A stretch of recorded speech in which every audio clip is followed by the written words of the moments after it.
Yeah, I'm really happy for our guys. Next man up, guys hurt.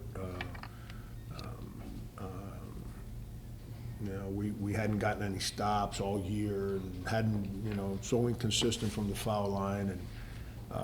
And, I just told folks on the radio, I got 3 children. I get frustrated with them too. We all act like, that as parents or coaches, we're just supposed to be happy all the time with the people on our team or in our home. We're pushing them to grow up. We're pushing them to embrace responsibility. We're not trying to demean them because they fail or we don't win or whatever it may be. And our resiliency to continue to battle and battle and battle and handle the end of this game so much better than what we've handled the last, not just the last 6 games, but since we've been in league play. Making free throws. Our offense today I thought was really good. Our spacing, our passing, our ball movement. Obviously when Marcus jumps up and starts making jump shots, it makes everything easier. And then that zone really helped us. And, I knew I wanted to zone them. I was going to show it in the first half, but I didn't want them to speak about it at halftime. I wanted to utilize it more in the second half, and I wanted to press them, which I couldn't do because we're down bodies, so some guys had to play extremely high minutes. But we did there in the second half, and that helped us too. So really, really, really happy for our guys. They've battled and battled. They're good dudes. I've said it all year. It's okay. You can get frustrated with good people. There's nothing says you can't get frustrated with them. But I'm really happy for them right now. Coach, Marcus Banks Jr. ties the regular season three-pointers made in a single season record with 6 made tonight. He's kind of been off a little bit lately. How much does it mean for him to have a really good night to help the team and also tie that record? Yeah, Marcus just wants to win. This is the unfortunate part of the world that we're in right now. I'd love to coach him for another year, because I'm just starting to figure him out. And he just wants to win. And when we don't win or we don't play the game the right way, he gets frustrated. His competitive edge in practice yesterday was really good. Our whole team yesterday in practice, we had feelings hurt 2 days ago on Sunday, which I expected. That second half of the Bowling Green game, coming off 5 consecutive losses, was bad. So I expected us on Sunday to have some guys walk in here with their feelings hurt. But yesterday was the polar opposite. It's like it was the first day of practice all over again. And Banks had a lot to do with that. And really happy that he took over that game in the second half. Gave us the energy on both ends. And Jaden had not played well in a while. I thought this second half today was Jaden's best half of basketball in 6 weeks. In a while. I thought Jaden today played with that energy, that desire that helps us win. But really happy for Marcus. You have that sequence, 9 minutes left, tie game. Bettigill and Banks are both off the floor. Is it the plan for Danny to get to the rim 3 times in a row, or is it just kind of a welcome surprise? He's grown up. We had ideas today on opportunities where Danny would be able to drive the ball against them. Danny's grown up. Danny's a really good player. He's got to get better offensively, not passing the ball. He's competitive as heck defensively. Most freshmen struggle in college defending. It's just part of the journey. I'd say that I had 2 guys on my first year at K-State. Obviously, I was a dumb you-know-what. I didn't know my rear end from my face. But I had 2 first-round picks, Beasley, Bill Walker. We were awful defensively. We made the NCAA tournament, but we were awful defensively.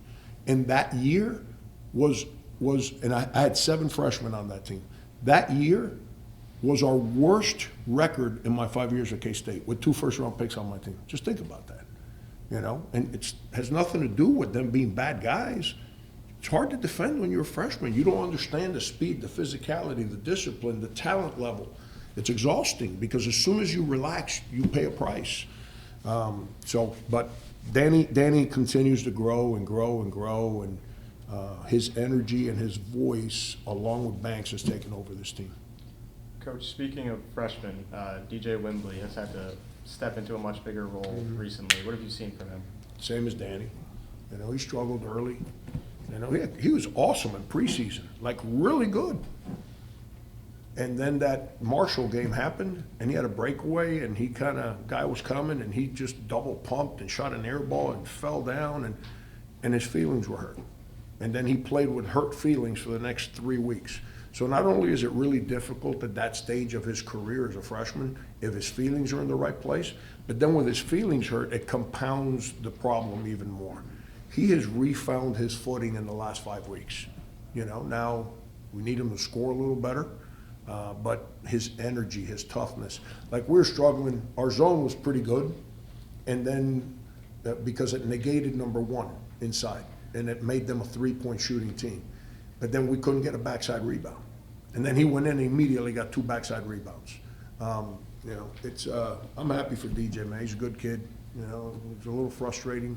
He was frustrated, and I was frustrated back in November, December with him, but he's continued to put his head down and work and work and work.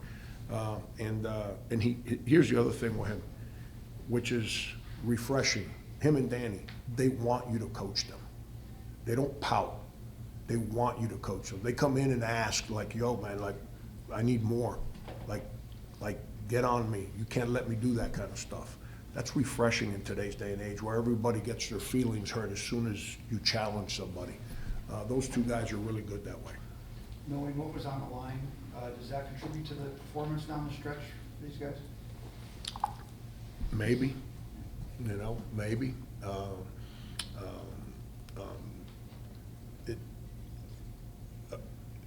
I tried very hard, because when I'm telling you, I'm not really good at this, looking at standings, and I'm not. My job is to get them ready for the next day, whether it's practice or a game. That's the way I'm wired.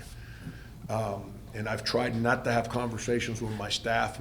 I know we were on the brink here of being left out. I'm not stupid. When you're 6-11 or whatever it is, it's not good. But I really, really tried to not bring it up to the players like this is a must-win game. All I said to them was, like, good, bad, ugly, whatever, it is what it is. You can't change it. But we got one game. It's at home. Let's finish this the right way, and then let the chips fall where they may. And give them credit, man. They wanted to be in Cleveland. And from everyone telling me, I guess that puts us in Cleveland. I'm not saying that we can beat whoever, but we've shown over the last 18 games that we're good enough to beat anybody in this league. And now anybody in this league can also beat us. That's when your record shows that. But why not? Why not go in there and give it a go and be fearless? And hopefully this gives us a little confidence the way we finish this game. So we're in the same moment on Thursday that we can do the same thing that day, and then survive and play another day. Coach, CJ, Luka, we're both stepping up a lot today with no Dimitri and the extent of no DHS.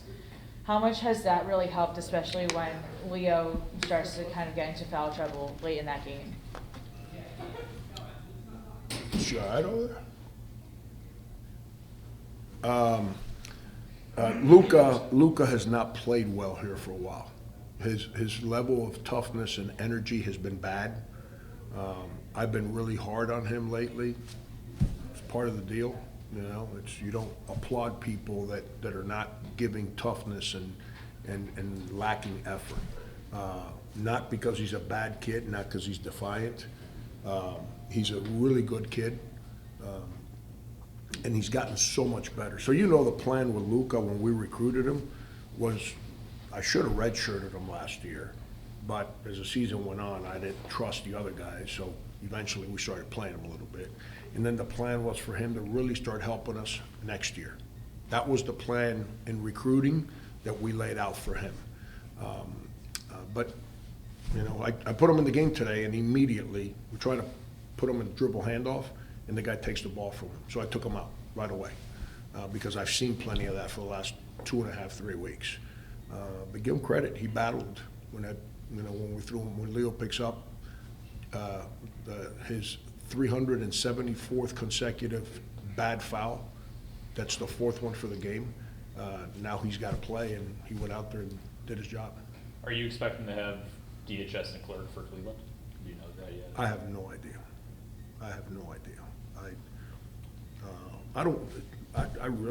Even when I coached high school ball, I've never been one to engage players in conversations about injuries. You know, that's a trainer, doctor deal, and when they're, and then once they're cleared, you know, it's a player has to be at peace with their body to go out there and play. So whenever that happens, hopefully with a week before we have to get ready to go, like a week from today, we'll be traveling. I hope in the next 7 days, those 2 feet quiet down a little bit. Any final questions for Coach? Thanks, everyone. Thank you. Thank you.